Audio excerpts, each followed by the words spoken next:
전 세계에서 이 방송과 함께하는 모든 분들을 주님의 이름으로 축복합니다. 자, 오늘 열왕기상을 한번 보실까요? 5장에 보면 5장 1절부터 5절까지 한번 보십시다. 솔로몬이 기름 부음을 받고 그의 아버지를 이어 왕이 되었다함을 두로 왕 히람이 듣고 그의 신하들을 솔로몬에게 보냈으니 이는 히람이 평생에 다윗을 사랑하였음이라.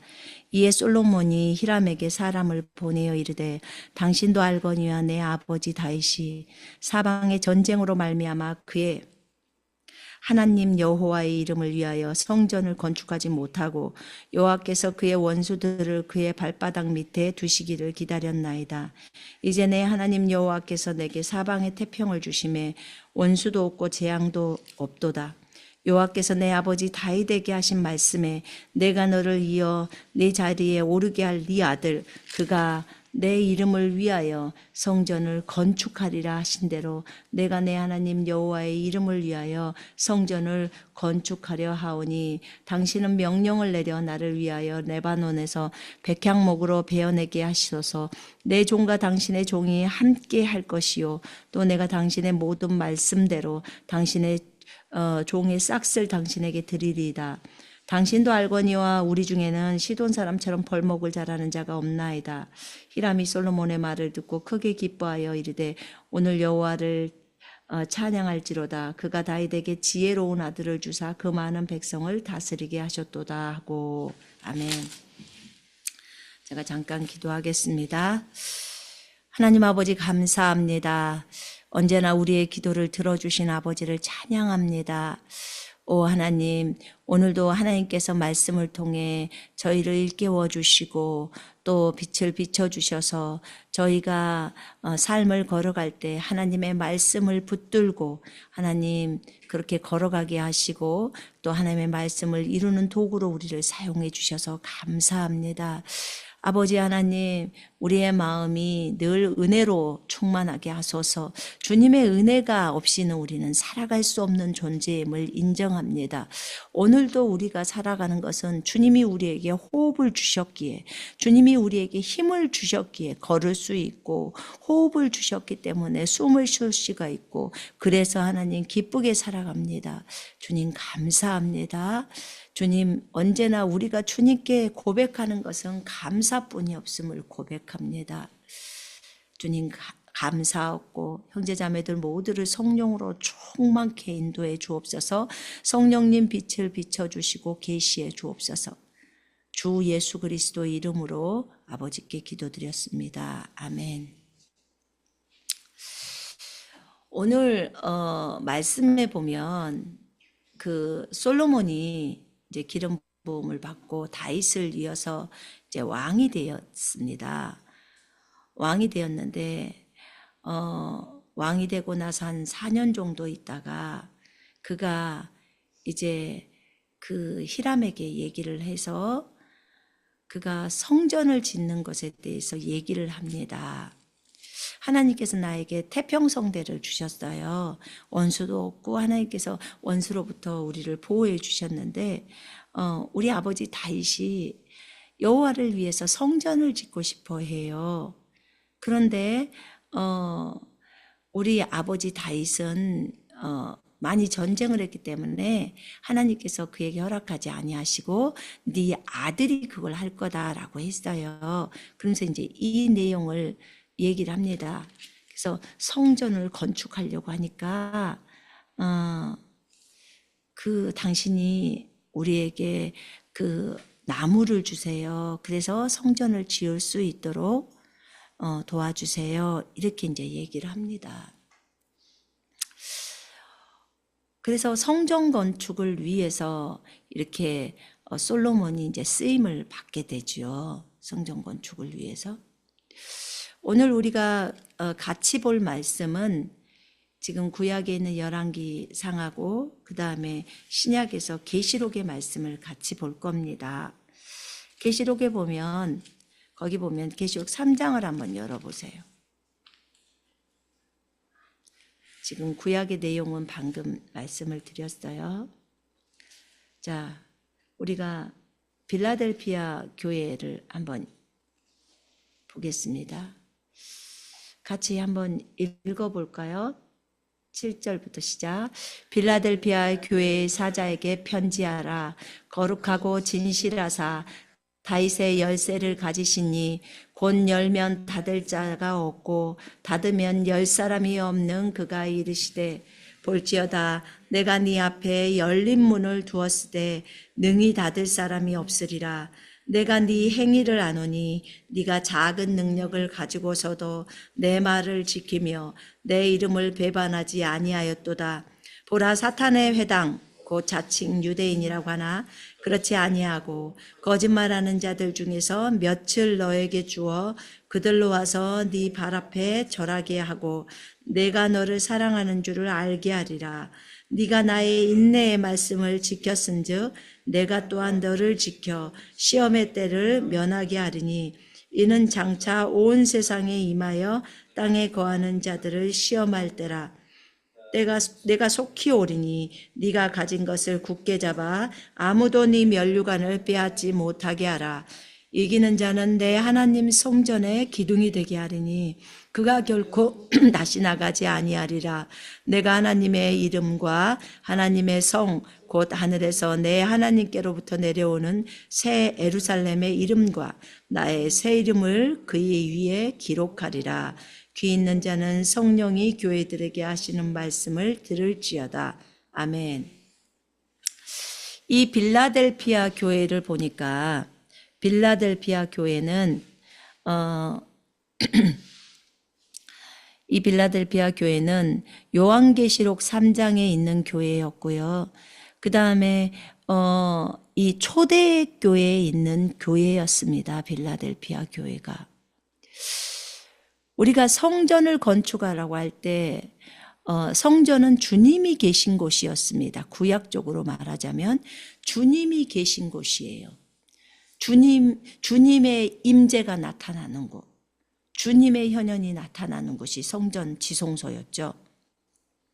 또는 그 성소에 들어갔을 때 천사들이 나타남을 또 보기도 하고, 그 지성소에서 언약궤가 있는 그 위에 거기 속죄소에서 주님이 나타나셔서 모세와 얘기하고, 또는 대제사장들이 1년에 한 번 들어갔을 때 주님의 현현을 보기도 하고 그렇지요. 주님께서 이제 그곳에 임재해 계시죠. 그 지성소는 불이 하나도 없어도 깜깜하죠. 그 두꺼운 천인 휘장으로 덮여 있으니까. 그런데도 그곳은 주님이 빛이시기 때문에 빛으로 밝게 빛나고 있습니다. 그곳이 주님이 계신 성전. 자, 그런데 이게 구약에서는 성전에 가야 주님을 만날 수 있었거든요. 그리고 그 성전을 섬기는 분들이 계셨죠. 그래서 레위 지파의 안에서도 이제 제사장 그룹들이 성전 깊숙이 들어가서 주님을 섬기고 했죠. 근데 신약에 와서 모든 그리스도인들, 거듭난 그리스도인들의 몸이 성전이 되어버렸어요. 그러니까 구약과 신약은 차이가 있지요. 구약은 분명하게 성전이라는 건물이 있어서 그 건물 안에서 특별히 지성소에서 주님의 임재가 있었고, 그렇게 해서 주님을 만나려고 사람들은 성전으로 가서 그곳에서 경배를 했단 말이에요. 근데 신약에 와서는 거듭난 그리스도인들의 몸이 성전이 되어버렸어요. 그것은 고린도전서 3장하고 6장에 너희 몸이 하나님이 살아계시는 성전인 것을 알지 못하느냐. 그래서 성령께서 너희 몸 안에 계신다라고 말씀하십니다. 그래서 신약에 와서는 이미 우리 몸이 성전된 몸이 됐죠. 거듭난 그리스도인의 몸 안에 주님이 들어와 계시고, 그분이 우리의 몸을 다스리시고, 우리는 기꺼이 우리의 몸을 주님께 내어드리고, 그렇지요. 당연히 우리의 마음도 우리의 생각도 주님께 내어드려서 주님이 주관하실 수 있도록, 그래서 말씀을 따라가면서 삶을 살아가게 되는 거죠. 그래서 주님이 왕이 되시는 거죠, 우리에게. 성전된 그런 몸이 된 거예요. 주의 성령께서 우리 안에 들어와 계세요. 그리고 우리가 지역교회를 가보면은 건물이 있지요. 건물에서 거듭난 그리스도인들의 모임이 교회입니다. 거듭난 그리스도인들의 모임이에요. 혼자가 교회가 아닌 함께 하는 거죠. 그래서 두세 사람이 내 이름으로 모인 곳에는 내가 그들과 함께 있다라고 예수님이 말씀하세요. 그래서 거듭난 사람들의 모임이 교회라고 말씀드렸습니다. 그래서 거듭난 사람들이 10명이다. 그러면 10명이 모일 때 보통 초대교회는 가정에서 다 모였거든요. 저희가 지금 있는 이곳이 에베소 지역입니다. 성경에서 2000년 전에 바울이 세웠던 에베소 교회예요. 그러면 에베소 교회가 있는 요 지역에 지금 저희는 와서 살고 있습니다. 근데 이 에베소 지역에 그 당시에 에베소 교회가 생겼어요. 그래서 그곳에서 많은 형제 자매들이 함께 공동생활도 하고 살면서 그렇게 이제 교회 생활을 한 거죠. 신앙생활을 한 거지요. 예. 그렇게 해서 에베소 교회가 있고 또 각 지역마다 서머나 교회가 있고 버가모 교회가 있고 두아디라 교회가 있고 사대 교회, 그 다음에 빌라델피아 교회, 그 다음에 라오디게아 교회, 이렇게 7교회가 있고 뭐 또 그 골로새 교회도 나오고 성경에 로마 교회도 나오고 고린도 교회도 나오고 데살로니가 교회도 나오고 각 교회가 있죠. 밀레도에도 교회가 있고. 그래서 저희가 그 밀레도 지역도 가보니까 교회가 있더라고요. 교회 자리도 있고. 그래서 그렇게 각 지역에 보면 가정에 좀 큰 집에 그렇게 교회를 해서 함께 형제 자매들이 교회이기 때문에 그렇게 예배당이라고 말을 해야 되겠죠. 그 건물은 그렇게 예배당이 가정에서 주어져서 거기서 모임을 가졌더라고요. 자, 지금 저희가 읽었던 빌라델피아 교회를 보면서 이 교회가 주님이 정말 열면 닫을 자가 없고 닫으면 열 자가 없다는 그 다윗의 열쇠를 가지신 분께서 말씀하시는 내용이에요. 그러면서 여기서 뭐라고 하시냐면 네가 나의 인내의 말씀을 지켰은즉 내가 또한 너를 지켜 시험의 때를 면하게 하리니, 시험의 때를 면하게 한다는 이 면하게 한다는 말은 원어에 없어요. 시험의 때에 너를 지키겠다 이렇게 적어져 있어요. 킹제임스 성경에도 그렇게 있지만 원어 자체가 헬라어 자체가 시험의 때에 너를 보호하겠다, 지켜주겠다 이렇게 되어 있어요. 원래 원어가. 그래서 면한다는 말은 면한다는 것은 아예 없앤다는 거잖아요. 그런데 그게 아니에요. 지금 이거 오역된 거예요. 잘못 번역된 거예요. 개역성경이. 근데 여기에서 네가 나의 인내의 말씀을 지켰기 때문에 내가 또한 너를 지켜 시험의 때에 너를 보호하리니 이는 장차 온 세상에 임하여 땅에 거하는 자들을 시험할 때라. 이게 대환란이라는 것은 너무나 잘 알고 있어요. 그죠? 온 세상에 그게 임해서 시험의 때에 땅에 거하는 자들을 시험하는 때라. 그래서 우리 주님이 또 그런 말씀도 하시잖아요. 히브리서 2장 18절에 시험 받는 자를 도와주신다고. 이렇게 말씀을 하셨어요. 시험의 때에 우리를 보호하시겠다는 거예요. 그때는 장차 온 세상에 임하여 땅에 거하는 자들을 다 시험하는 그때라는 거죠. 이렇게 말씀을 하셨어요. 그 다음에 두 번째는 내가 속히 올 건데 네가 가진 것을 굳게 잡아 아무것도 네 면류관을 빼앗지 못하게 해라 라고 말씀합니다. 여러분 생각을 한번 해보셔야 돼요. 분명히 성경에서는 요한계시록 3장이에요. 계시록은 마지막 때를 위해서 적어진 책이란 말이에요. 그리고 예수님이 재림하는 것이 19장에 나와요. 그렇다면 사람들은 많이 이 계시록을 보지를 않아요. 그냥 너무 막 무섭기도 하고 막 그래서 그런다고 해요. 그런데 계시록에는 1장부터 그 3장 안에는 2장 3장에는 교회에 대한 얘기가 나온단 말이에요. 사람들이 자칫 이해를 못하면 이 계시록 가지고 되게 어려워해요. 근데 그냥 편안히 읽어보세요. 다른 성경을 읽듯이 그냥 편안하게 성령께서 지도해 주시도록 구하면서 성령님이 쓰셨으니까.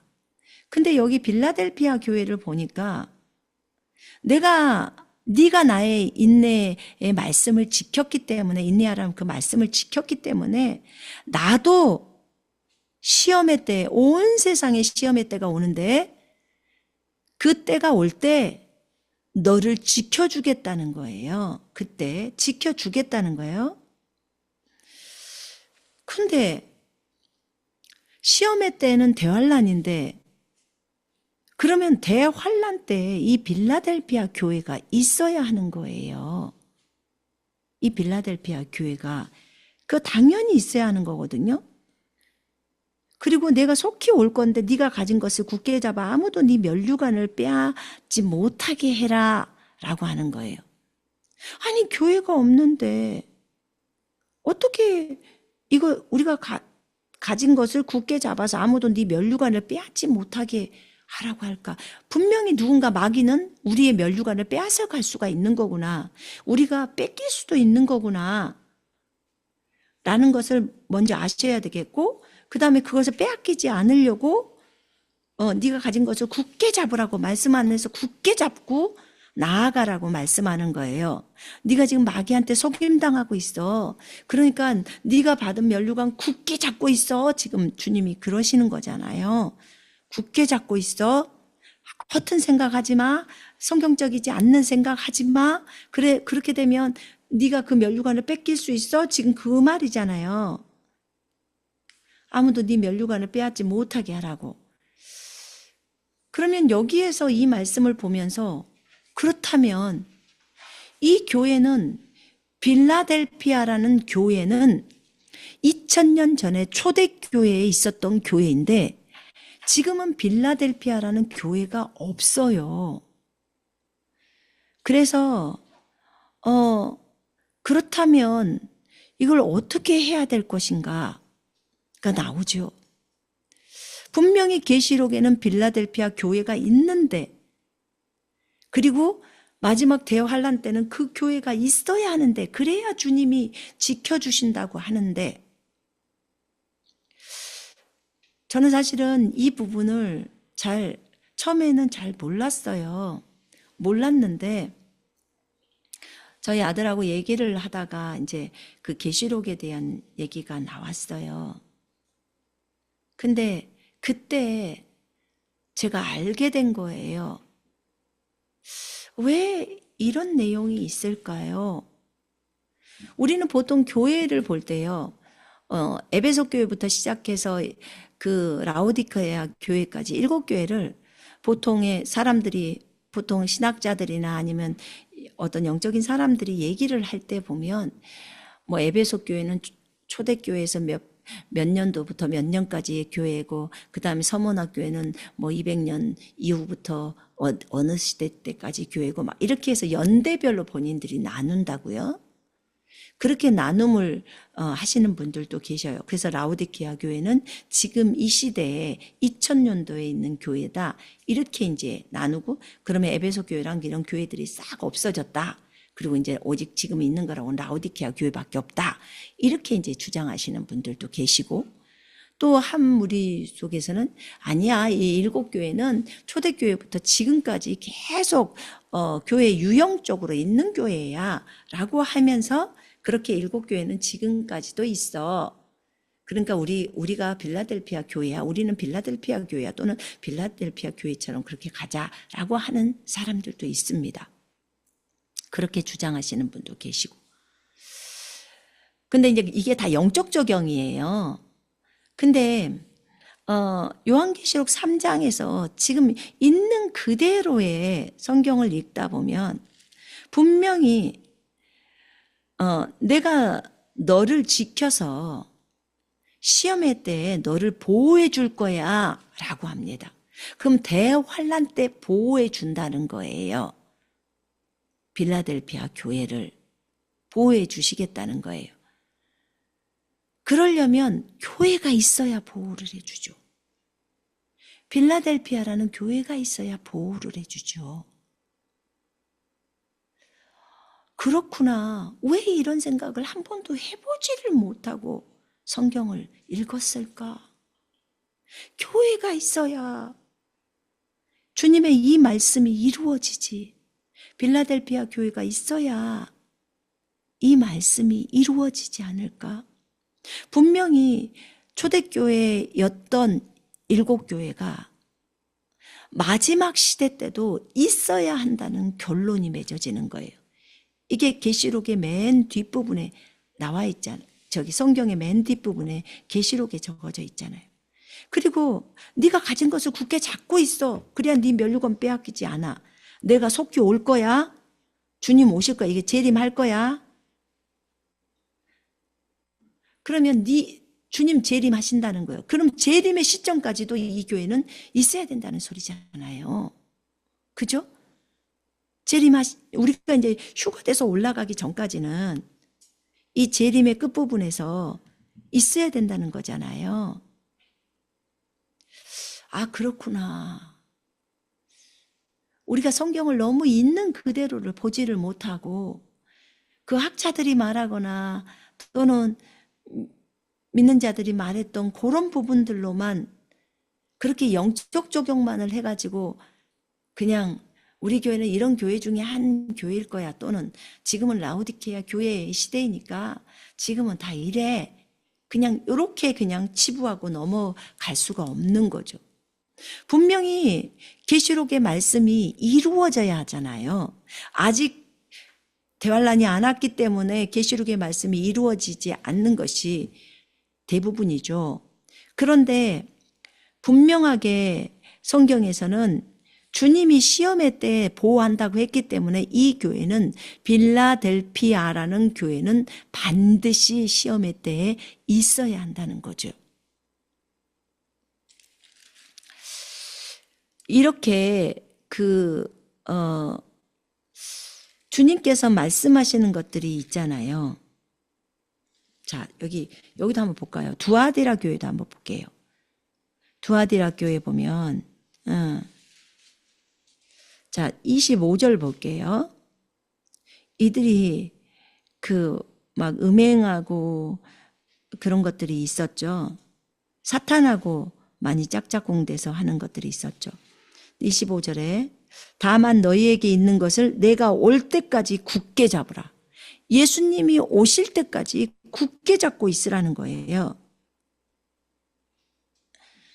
그러니까 끝까지 내 일을 지키는 그에게는 만국을 다스리는 권세를 준다고 하셨는데 여기에서 다만 너에게 있는 것을 내가 올 때까지 재림할 때까지 굳게 잡으라는 거예요. 그러려면 두아디라 교회가 있어야 된다는 거예요. 이렇게 이걸 하기 위해서는 우리가 성경의 이런 부분들을 보면서 아, 그렇구나. 이 교회가 마지막 때 반드시 존재해야 되는구나.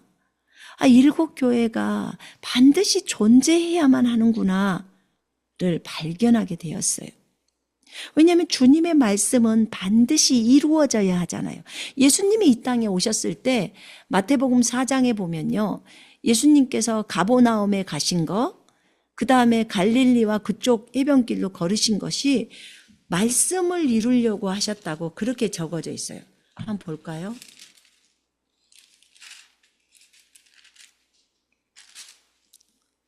사장에 보면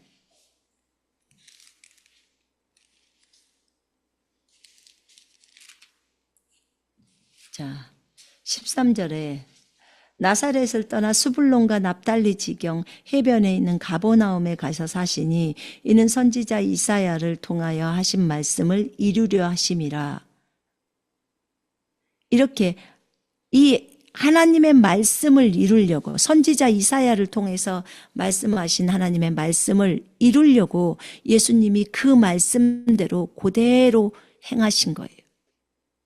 가버나움에 가서 사신 이유는 이사야를 통해서 하신 말씀을 이루려고 가버나움에 가신 거예요. 근데 이런 내용들이 되게 많아요. 근데 지금 그러려면 요한계시록에 있는 이 3장에 이 교회, 빌라델피아 교회가 이 땅에 있어야 되잖아요. 빌라델피아라는 지역에 있어야 하는 거잖아요. 빌라델피아 교회의 사자에게 편지하라 라고 했잖아요. 그래서 이것을 주님으로부터 깨닫게 된 거예요. 계시가 온 거예요. 그리고 이제 알게 됐어요. 왜냐하면 2018년도에 주님은 저에게 꿈속에서 나타나셨어요. 근데 그 주님께서 저한테 이렇게 말했어요. 선미야, 투르크메니아족을 섬겨라. 이렇게 말씀하셨어요. 꿈에서 분명하게 예수님의 얼굴도 배웠고 제가 주님을 몇 차례 뵀기 때문에 알죠. 그래서 예수님의 얼굴을 배웠고 그리고 제가 거기서 사는 것처럼 보였어요. 그 꿈속에서 장면은. 그래서 꿈을 꾸고 나서 주님께 여쭸어요. 주님, 그러면 제가 그곳에 가서 사는 건가요? 그랬더니 사는 거래요.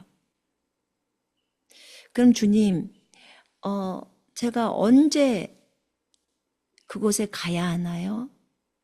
투르크메니아족을 섬기라고 했는데 이 투르크족을 섬기러 가야 하는데 그럼 제가 언제쯤 가야 할까요? 2018년도에 저희가 그 수원에서 이제 건물을 사가지고 저희가 그곳에서 인터넷 한가족 교회를 하고 있을 때였죠. 근데 그때 말씀을 하셨는데 그때 저에게 떠오르는 것이 그냥 숫자 6이 딱 떠올랐어요. 언제쯤 가면 좋을까요? 근데 6개월 같지는 않았어요. 왜냐하면 너무 시간이 없잖아요. 그래서 주님 혹시 6년인가요? 그랬더니 6년이라고 하셨어요. 6년 후에 가라고 지금. 그래서 제가 2024년도에 오게 된 거예요.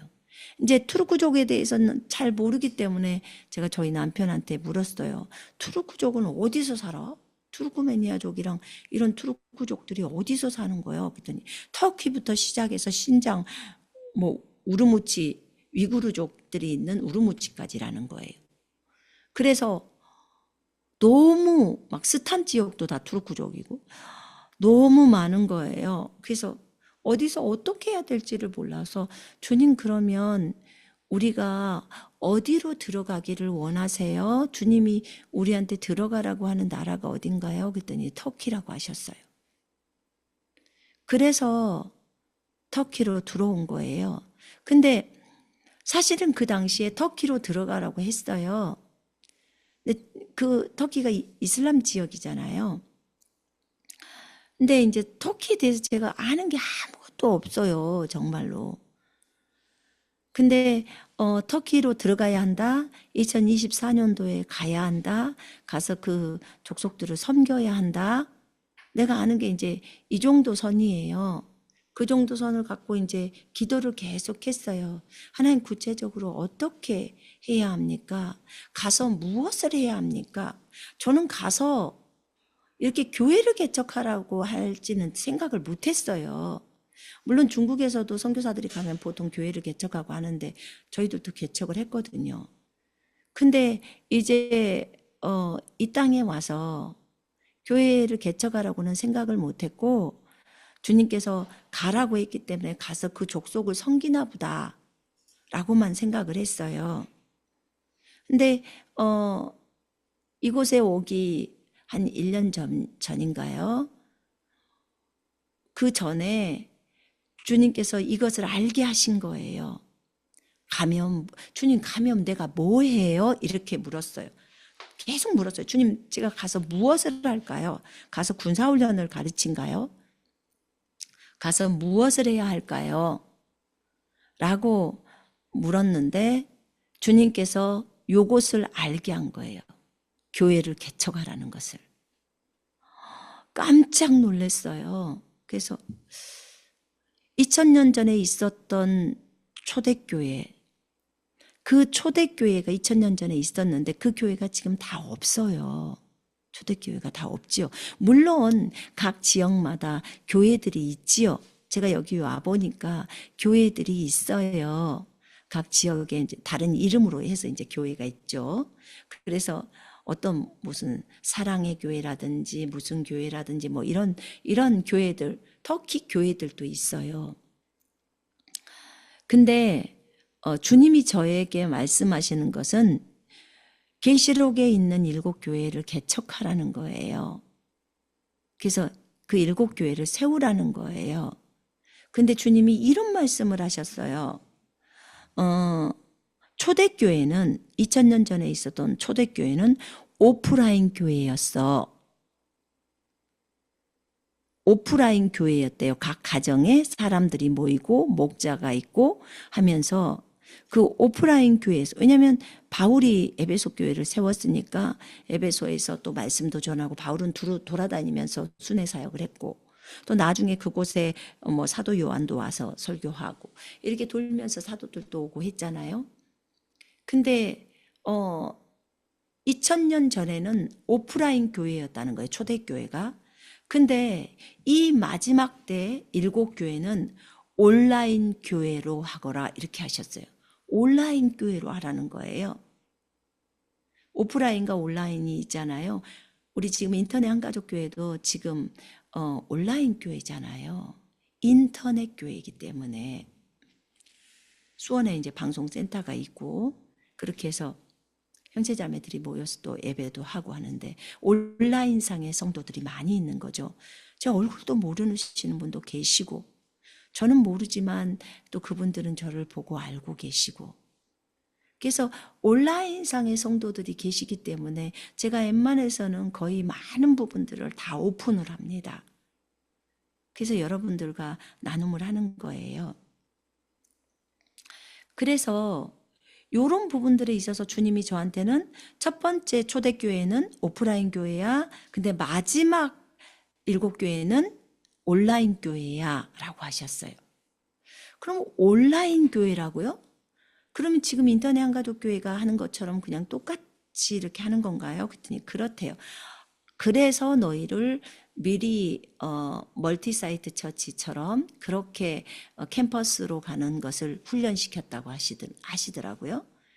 그렇게 했고 그 다음에 그래서 전 세계를 상대로 인터넷 교회를 열으라고 이제 저한테 그때 2017년도인가 그때 말씀하셨거든요. 그래서 이제 이것 때문에 미리 이것을 할 수 있도록 하셨더라고요. 그래서 첫 번째 교회와 마지막에 있는 7교회에 대해서 주님으로부터 제가 들은 것은 이건 제 개인적인 거죠. 첫 번째 초대교회는 오프라인 교회, 마지막 7교회는 온라인 교회. 이렇게 이제 말씀을 하시더라고요. 자, 이렇게 말씀하시면서, 주님은 이 교회에 대해서 말씀을 하실 때 내가 계시록에 적어 놓은 대로 시험의 때가 올 때 반드시 이 교회가 존재하고 있어야 해. 그때 내가 이 교회를 보호할 거야 라고 하셨습니다. 그렇다면 주님, 저희는 이제 주님의 말씀을 알겠습니다. 그래야 주님이 이 말씀이 이루어지는 거래요. 요렇게 시험의 때에 이 교회가 있어야 여기에 기록되어 있는 이 말씀이 이루어진다는 거예요.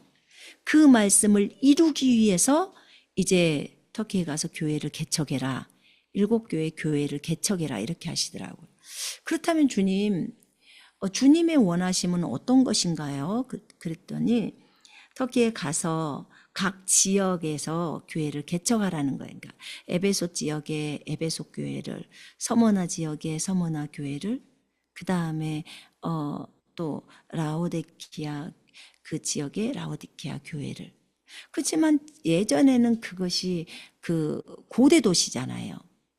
그러니까 에베소도 고대 도시인데 거기에 어떻게 교회를 개척합니까? 거기는 그 무슨 건물이 있는 것도 아니고, 그러면 그 건물이 있는 것도 아닌데 그 건물을 할 수도 없고, 그때 주님께서 그 도시가 있는 그곳에 지금 현재 새로운 도시들이 있다는 거예요. 그 예전에 초대교회가 있던 자리에 그 근처에 보면 이런 도시가 있다는 거예요.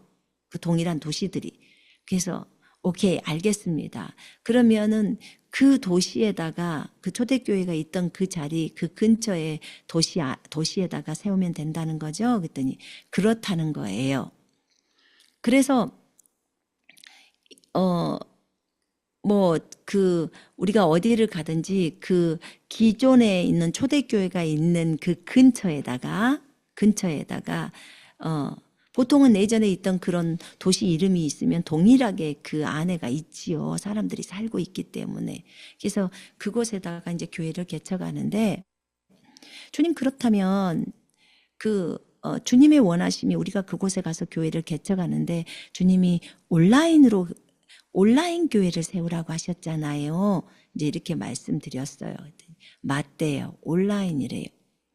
그래서 온라인 교회를 세우지만 기존에 있던 그곳 도시에 가서 실질적으로 건물을 얻고, 작게라도 건물을 얻어서 그곳에서 교회의 시작됨을 알리고, 그 다음에 이제 온라인상으로 얼마든지 말씀을 주면서 진행해 가라는 거예요.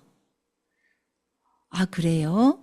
그러면 온라인 교회를 하게 되면 전 세계에 있는 어떤 사람도 내가 에베소 교회에 소속되고 싶다. 그러면 소속이 될 수 있다는 거예요.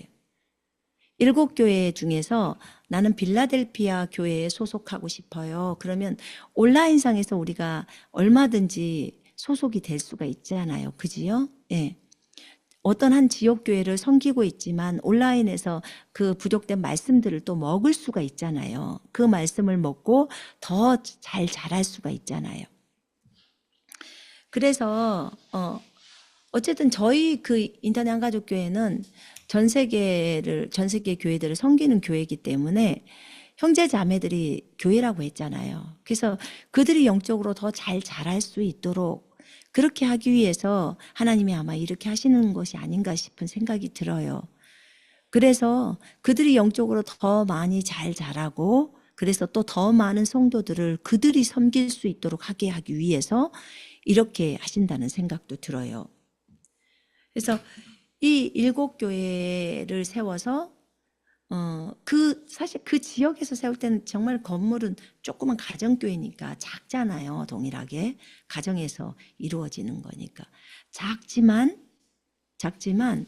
그들이 이제 성경에서 말하는 계시록에서 말하는 7교회가 생겨나는 것을 보게 되고, 아, 성경의 말씀이 이루어지는구나. 정말 마지막 때 이 7교회가 생기면서 이제는 이 7교회가 그 7지역에 생겨나면서 계시록에 있는 그 말씀이 그대로 이루어지는구나. 그러면 이제 계시록에 있는 그 말씀이 이루어진다는 것을 안다면 형제 자매들은 깨어날 수밖에 없는 거죠. 정말 많이 깨어나야겠지요. 그래서 그렇게 깨어날 수 있도록 하나님께서 일하시는 것 같아요. 그래서 저희 보고 가서 교회를 개척하라고 하는 거예요. 그래서 온라인으로 또 형제 자매들을 잘 훈련시키라는 거예요. 온라인상에서 얼마든지 군사훈련을 할 수 있죠. 군사훈련도 지금 한 달에 한 번씩 온라인으로 공부를 하는데, 우리가 만나지 않고 온라인 안에서 컴퓨터를 보고 또 스스로 공부도 하고 하잖아요. 하나님은 그런 계획이 있으시더라고요.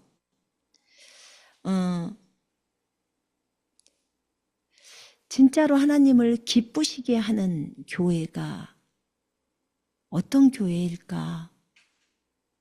진짜 하나님이 원하시는 교회면 어떤 교회일까? 저는 제가 주님이 이런 얘기를 이 초대교회 7교회에 대해서 얘기하시고 그것이 마지막 때 온라인 교회로 있어야 한다고 하셨어요. 그러면 온라인 교회로 있을 때 각 지역에 교회가 있고 그곳에 교회가 있으려면 실질적으로 또 목회자가 준비되어져야 하는데 주님은 우리에게 캠퍼스를 그래서 하게 하셨다고 하셨고 캠퍼스 안에 지역장들이 있었고 이제 설교는 또 저희가 하잖아요. 그래서 저희가 하면서 온라인으로 또 성도들을 돕는 거잖아요. 도와서. 또 어떤 성도들은 각 지역교회에 속해 있기 때문에 그곳에서 돌봄을 받지만 부족된 점들을 또 온라인에서 말씀으로 먹으라는 거예요. 그러면 또 그곳 교회를 잘 섬길 수가 있잖아요. 그래서 제가 볼 때는 정말 일석이조라는 생각이 들어요. 왜냐하면 여기랑 거기는 많이 떨어져 있잖아요. 많이 떨어져 있기 때문에 그래서 온라인상에서 만나고 온라인상에서 예배를 드리는 거죠. 온라인으로 예배 드리면서 저들이 주님으로부터 말씀을 먹고 이제 자라가는 거죠. 그렇게 할 수 있도록 하는 것 같아요. 근데 이제 주님은 자신의 성도들이 자신의 양무리들이 굶주리거나 지친 것을 원하지 않으세요. 정말 많이 말씀의 꼴을 풍성하게 먹으면서 은혜를 받고 그렇게 걸어가기를 원해요. 여러분 우리는요 히브리서 13장에 보면 그런 말씀이 나와요. 마음은 우리의 마음이요. 여러 가지 다른 교훈에 끌리지 말고 마음은 은혜로서 굳게 함이 아름답고 마음은 은혜로서 굳게 함이 아름답다고 하는 거예요. 13장 9절 말씀이네요. 히브리서.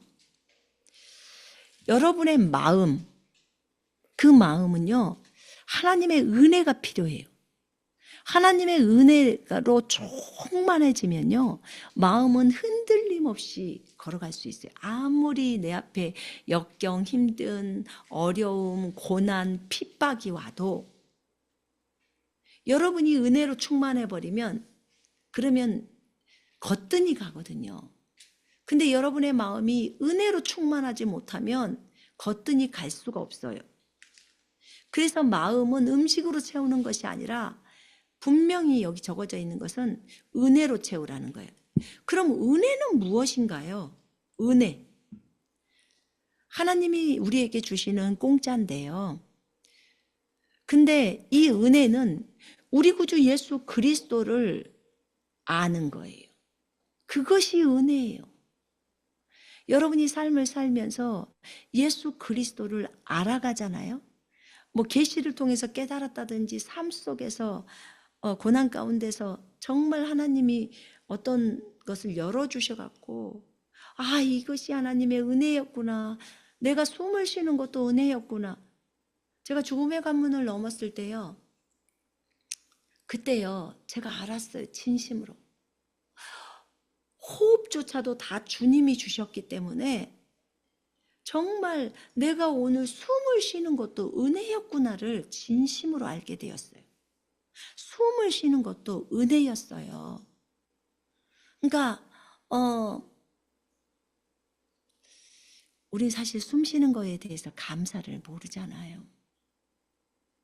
근데 숨을 못 쉬어볼 때요. 비로소 자연스럽게 숨을 쉰다는 것이 얼마나 큰 은혜인지를 너무 깊이 깨닫는 거예요. 하나님이 오늘도 나에게 은혜를 베푸셔서 내가 숨을 쉬게 해주셨구나. 여러분 가만히 생각해 봐요. 우리는 예수님이 내 힘입니다. 예수님이 내 능력입니다. 예수님이 내 호흡입니다. 이런 선포를 해요. 그런데요. 이게 진짜가 되는 상황이 언제냐면 내가 호흡이 못할 때요. 진짜 예수님이 내 호흡이셨구나. 예수님이 진짜 내 힘이셨구나를 발견하게 돼요. 그러면서 감사가 넘쳐나요. 지금까지 내가 살았던 것이 은혜였구나. 내가 숨을 쉬었던 것도 은혜였어. 내가 생각을 할 수 있는 것도 은혜였어. 내가 내 집까지 인지가 있어서 찾아올 수 있는 것도 은혜였구나. 기억이 상실되잖아요. 그러면 그때서 매일 기억하고 저 사람 전화번호도 저 사람 얼굴도 기억하고 저 사람이 누군지를 기억하고 사는 것 자체가 내가 전화를 붙들고 누르는 것 자체가 은혜였구나를 발견하게 돼요. 근데 사람들이 고통을 당하지 않고 그런 아픔이 없는 상태에서는 깨닫지를 못해요. 근데 그렇게 아픔과 고통을 겪은 사람들은요, 그걸 깨닫게 되어 있어요. 은혜였다는 것을. 여러분, 마음은 은혜로 채워져야 돼요. 그게 은혜로서 굳게함이 마땅하다는 거. 그것이 아름다운 거라는 거예요. 그러니까 하나님에 대한 인식이 주님은 사랑이셨어. 이렇게 나를 대해도 사랑이셨고 저렇게 나를 대해도 사랑이셨어. 그분의 성품에서는 사랑밖에 나오지 않아 라고 하면서 그분에 대한 신뢰가 갈 때요. 조금도 의심하지 않을 때 그때 내 마음은 은혜로 충만하게 돼요. 은혜로 충만하게 돼요. 그러면 어려움들이 쉽게 넘어가는 거예요. 여러분 항상 마음은 은혜로서 굳건하게 하십시다. 그럴 때 여러분들 집에서 핍박이 있거나 또는 누군가에게 손해를 당하게 될 때도 그때도 하나님 붙들면서 하나님은 갚아주신 하나님이시여 라는 것을 붙들고 진행하는 거예요.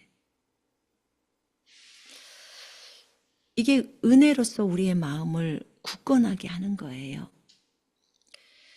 여러분, 주님께서는 이제 이 마지막 때 7교회를 하라고 하셨어요.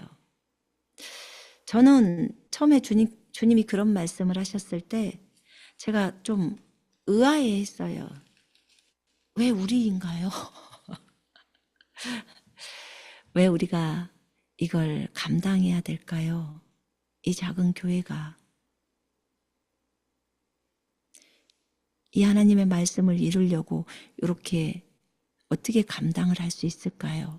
그 다음에 두 번째, 주님, 저희는 초대교회 발바닥도 못 따라가요. 초대교회가 얼마나 열심히 주님을 섬긴 교회인데요. 모든 소유를 다 팔고 다 그렇게 하면서 걸어가는데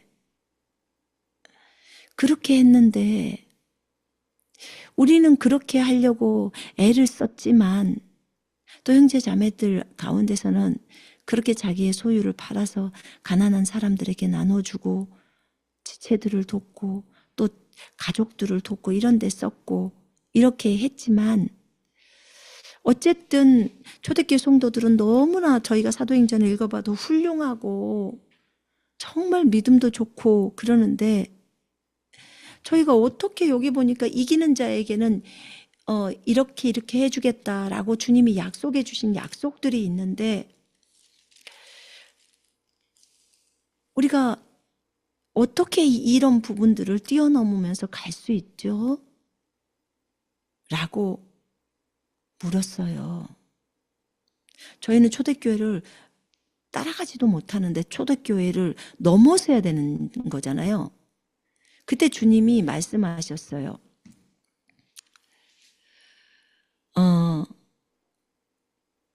초대교회에서 잘못했던 부분들을 뛰어넘으면 그게 초대교회를 넘는 거야. 우리는 초대교회만큼만 돼도 엄청나잖아요. 초대교회를 따라가지도 못하는 지금 그 정도의 어린 교회인데 어린 신앙이고 그런데 주님은 초대교회를 넘으라고 하는 거예요. 어떻게 넘어요? 어떻게 넘는 거예요? 나는 모르겠어요, 주님. 거기만큼도 못하는데 어떻게 넘습니까? 라고 했을 때 주님이 알려줬던 게 이런 거예요. 쉽게 말하면 에베소 교회가, 초대교회였던 에베소 교회가 정말 잘했어요. 잘한 것에 대해서 2절에 나오잖아요. 2장 2절에 계시록에 인내도 했고 수고도 했고 행위도 좋았고 악한 자들을 용납하지 않는 것도 알고 거짓된 사도들을 또 걸러낸 것도 있고 게으르지도 않았고 예수님 이름 때문에 잘 참았고 이런 것들이 에베소 교회가 잘한 부분이었어요. 그런데 에베소 교회가 못한 게 뭐였냐면 첫사랑을 저버렸다는 거예요. 첫사랑을 저버렸다는 거예요. 그래서 이 첫사랑을 다시 회복시켜야 되는 것이에요. 에베소 교회의 그 중요한 것은 그러면 이기는 자가 돼요. 첫사랑만 회복시키면 이기는 자가 된다고요. 근데 주님이 여기서 이제 저한테 설명해 주시기를 어떻게 해야 이 초대교회인 이 교회를 넘는 거예요. 넘어서서 가라고 하니까 너희는 그렇게 걸어가야 한다라고 하니까 그랬더니 주님께서 하시는 말씀이 에베소 교회를 봐봐라 하면서 첫사랑을 회복을 한다면 너희는 그 초대교회를 넘는 거야. 에베소 교회를 넘는 거야. 그렇게 설명을 딱 해주시는 거예요. 그래야 이기는 자가 되는 거야. 아, 그렇군요. 그러면 우리가 이런 것들을 하면서 주님과 더 사랑이 진해지고 더 주님을 사랑하는 마음 그것을 갖게 되면서 회복이 된다면 우리는 적어도 이 초대교회, 이 에베소 교회는 넘는 거군요. 그랬더니 그렇대요. 그러면 이기는 자가 된다는 거예요. 이미 사실은 우리는 신분적으로 이기는 자가 되었어요. 왜냐하면 예수님이 들어오심으로 로마서 8장 말씀에 따라서 우리가 이기는 자들보다 더한 자라고 했잖아요. 그렇게 적어졌기 때문에. 그런데 계시록에서는 일단 기본적으로 우리의 삶이 되어지는 것에 대한 얘기예요. 이게. 그랬을 때 주님이 이걸 얘기를 하시잖아요. 그래서 초대교회에서 특별히 에베소 교회는 이렇게 이기는 자가 되는구나. 이렇게 하면 초대교회인 에베소 교회를 넘는구나. 왜냐하면 하나님께서 원하시는 교회에 대해서 여쭤봤을 때 하나님이 원하시는 최고의 교회는 초대교회가 아니라고 하셨어요. 초대교회는 교회사에서 있어서 교회가 여러 교회가 있잖아요. 저 좀 한번 보실래요? 자, 여기가 지금 제 앞에가 책상이 있잖아요. 근데 이 책상에서 제 손의 이 끝이 이제 교회의 시작이라고 생각하고 이쪽 오른쪽 손의 끝이 교회의 끝이라고 한번 생각해 봐요. 그러면 2000년 동안 교회가 쭉 오면서요. 쭉 오는데 지금 현재 교회가 여기서부터 시작했다면 지금 초대교회는요. 여기 있는 중간 정도에서 여기 중간 정도에서 조금 요 정도 선이에요. 요 정도 선이고 끝은 아니에요. 초대교회가 있는 데가. 근데 우리 일반적인 교회는 여기 가운데에서도 이 밑에 쪽으로 미쳐 있다는 거예요. 그러니까 어린 교회들이 되게 많다는 거예요. 물론 각자의 어린 그 교회의 수준은 영적 수준은 그 교회의 영적 수준 몇 살이냐 이것에 대한 영적 수준은 목회자의 영적 수준이 그 교회의 영적 수준이라고 하셨어요. 목회자가 5살이다. 그러면 5살 미만의 사람들은 전부 그 교회에 소속이 되어져서 목회자가 주는 말씀을 먹고 자라갈 수가 있대요. 그래서 목회자가 무럭무럭 잘 이 성도들을 양육시켜 주잖아요. 그러면 목회자는 5살에 계속 머물러 있다면이에요. 조건이.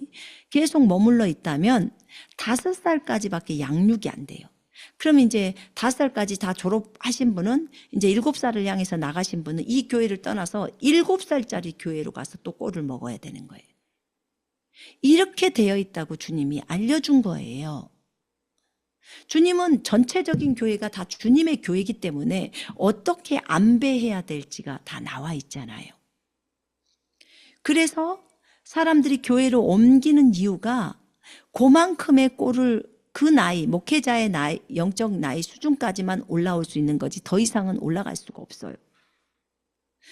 안 그러면 목회자가 영적으로 더 많이 성장해서 한 30살 정도가 되어버리면 뭐 1살부터 30살까지는 그거 교회에서 정말 잘 성장하면서 자라갈 수가 있죠. 근데 목회자님들이 다 그러지가 않잖아요. 그래서 사람들이 교회로 옮기고 7살짜리 또는 10살짜리 교회로 옮겨서 거기에서 또 꼴을 먹으면서 자라죠. 또 10살 이후에는 더 성장돼 있는 교회로 가서 성장이 숫자가 많은 성장이 아니라 목회자의 영적 성장을 말하는 거예요. 얼만큼 많이 포용하면서 그 성령의 열매를 맺는 것을 얘기하죠. 주님을 더 많이 알아야 사실은 더 포용할 수가 있잖아요. 그래서 이런 부분들로 인해서 성도들이 옮긴다고 하셨어요. 왜 성도들이 교회로 옮기는지를 알게 되었죠. 그러면서 이제 목회자들이 이렇게 도와줘야 되잖아요. 근데 사실은 목회자들이 도울 수가 없잖아요. 본인의 그 나이가 영적 나이가 있기 때문에. 그러니까 그만큼밖에 못 도와주는 거예요. 근데 하나님은 자신의 양무리를 더 성장시키고 더 풍성하게 먹이게 하려고 하신단 말이에요. 그래서 다른 곳에 가서 꼴을 먹을 수 있도록 그 나이에 맞게 안배를 하시는 거죠. 근데 저희한테 이제 얘기할 때 여기서부터 여기까지가 교회가 있는데 일반적인 교회는 요 가운데서도 밑에 머물러 있다는 거예요. 여기에가 많이 있대요. 초대교회는 요 가운데를 넘어서 한 가운데 반 정도가 와 있는데 그러면 저희가 정말 따라가려고 애를 쓰지면 안 되는 거예요. 왜냐하면 초대교회를 딱 그 사도행전 2장이나 4장을 보면 기본적으로 그 사람들이 어떻게 삶을 살았냐면 자신의 소유를 막 팔아가지고 다른 사람한테 다 나눠주고 그러잖아요. 가난한 사람들한테. 근데 지금 이 시대의 교회에서요. 그렇게 당신들 소유 팔아서 가난한 사람한테 다 나눠주고 다 하라고. 그렇게 하면 하나요? 안 하고 시험 들어서 교회 안 나와버려요.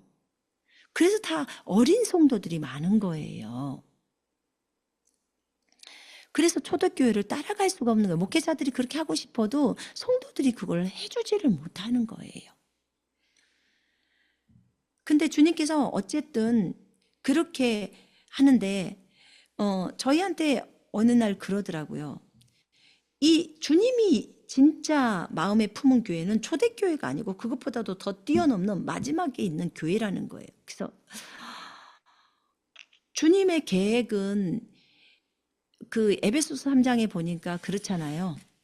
교회 에베소 3장 10절에 보면은 주님의 계획들이 있거든요.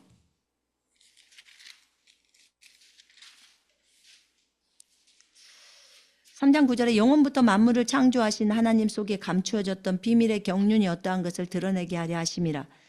이는 이제 교회로 말미암아 하늘에 있는 통치자들과 권세들에게 하나님의 각종 지혜를 알게 하려 하심이니 곧 영원부터 우리 주 그리스도 예수 안에서 예정하신 뜻대로 하신 것이라.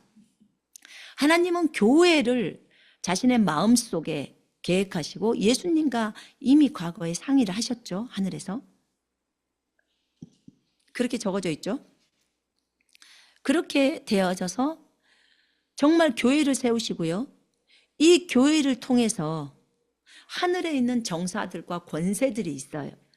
그들에게 얘들아 이거 봐라. 내 교회야. 그리고 너희들에게 이 교회를 통해서 내 지혜를 알려주고 싶어 하면서 정말 주님이 그 하늘에 있는 존재들에게 자신의 교회를 자랑하고 싶은 거예요. 자신의 분신이고 신부인 교회를 자랑하고 싶은 거예요. 근데 교회 수준이 지금 반도 못 미쳐요. 하나님의 계획 속에 있는 그 수준의 반도 못 미치는 거죠. 그러니까 교회들끼리 싸움하고 교회들끼리 그렇게 어려움이 되고 하는 거잖아요. 자랑하고. 고린도 교회도 그랬으니까. 근데 주님이 계획하신 것은 초대교회를 넘으라는 거예요. 초대교회가 우리가 볼 때는 초대교회 너무 훌륭한데 그것보다도 더 하라는 거예요. 더. 그래서 초대교회를 넘는 게 어떤 거예요? 어떻게 넘는 거예요? 라고 물었을 때 그 에베소 교회에서 했던 것처럼 하고 그 다음에 거기에서 첫사랑을 저버렸기 때문에 첫사랑을 회복시키면 초대교회를 넘는 거야 라고 하셨어요. 그때 알게 됐어요. 그렇군요. 그러면 거기 그 요한계시록에 나와 있는 7교회에서 그 못한다고 말했던 그것을 넘어버리면 그러면 초대교회를 넘는 거군요. 그랬더니 그렇대요. 그래서 알게 된 거예요. 그렇군요. 진짜 하나님이 원하시는 교회, 하나님의 마음에 품고 있는 교회. 정말 이걸 생각하고 계시는군요. 주님은 그걸 생각하고 계시더라고요. 그러니까 하나님의 놀라우신 계획이죠. 하나님의 놀라우신 계획.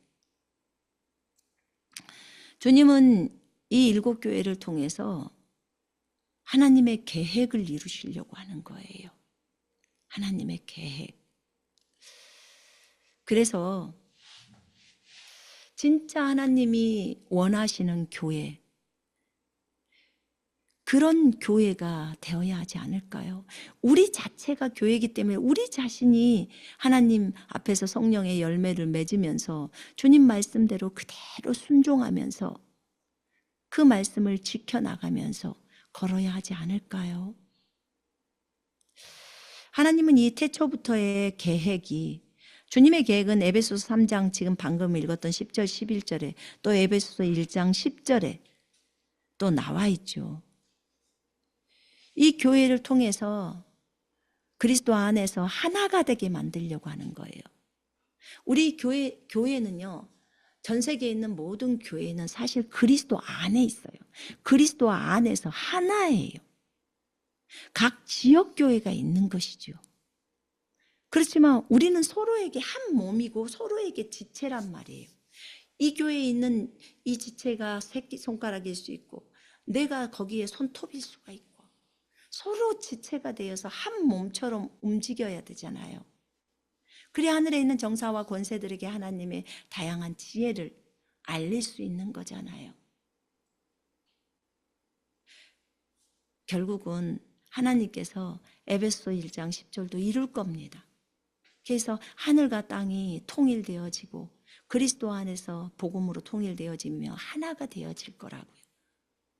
그래서 거대한 그리스도의 몸이 있으면서 머리이신 예수 그리스도가 계시고 우리 몸, 그리스도의 몸인 우리들은 머리이신 예수 그리스도만을 따르면서 그분에게 집중되면서 진행해 가겠지요. 어찌됐든 하나님의 이런 엄청난 계획들이 갖고 계시더라고요. 저는 이런 얘기들을 들었을 때 그저 주님 앞에서 주님, 저는 그냥 작은 부분에서 주님의 온전하신 뜻을 따라 그냥 걷겠습니다. 주님이 여기 가라면 여기 가고 저기 가라면 저기 가고 거대한 계획을 알려주셔도 제가 듣기엔 너무 크고 어떻게 해야 될지를 일단 모르고 저한테는 그냥 한 가지 적용점을 줘서 그냥 한 가지를 적용하면서 가다 보면 주님은 어느새 주님이 계신 그곳에 이르겠죠. 가겠지요.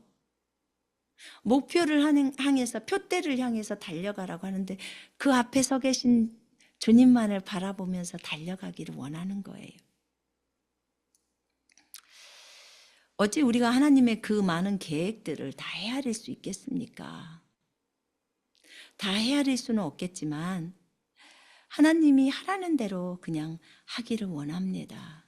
그래서 한 영혼이라도 전 세계에 있는 분들 중에 한 영혼이라도 우리의 손길이 필요하다면 온라인을 통해서 그분이 방송을 들을 수 있도록 그렇게 또 우리는 이쪽에서 방송으로 말씀으로 그들을 섬겨주기를 원하는 거예요. 저희가 이제 7교회를 개척하고 그건 온라인 교회라고 했어요. 그래서 또 메시지를 같이 나가면서 여러분이 만약에 이 방송을 들으면서 그래 나도 온라인 안에서 어떤 교회 이 7교회 중에서 어느 한 교회에 소속해서 이 땅에 대부흥이 오고 또 그 영혼들이 전 세계에서 대추수가 일어나서 많은 영혼들이 예수께로 돌아오는 이 일에 나도 중보로서 함께 해야겠다 이런 마음이 드실 거예요. 그때 온라인 안에서 소속을 하시면 돼요. 그래서 여러분들이 그것도 생각해 보시고 기도하시고, 이 마지막 때 주님은 초대교회 7교회가 있었던 것처럼 이 마지막 때도 7교회가 다 있어야 한다고 말씀하셨어요. 그래서 7교회를 세우려고 온 겁니다. 하나님은 이 계획을 가지고 저한테 투르크메니아족을 섬기라고 말씀하셨고 이곳에 보내시고, 그 다음에 이곳에서 제가 해야 할 일이 이것이라고 말씀하셨어요. 그래서 감사해요. 온라인 교회이기 때문에 더 감사해요. 오프라인이라면 그렇게 하기가 사실은 어려운데, 지금 이 마지막 때 주님이 사실은 온라인도 다 허락하신 거잖아요. 저희한테 전 세계를 상대로 인터넷 교회를 열어라 라고 했어요. 그래서 인터넷 한가족 교회가 열어진 거예요. 근데 많은 분들이 방송으로 보시고, 저는 얼굴도 모르시는 분이 아주 많아요. 태반이죠.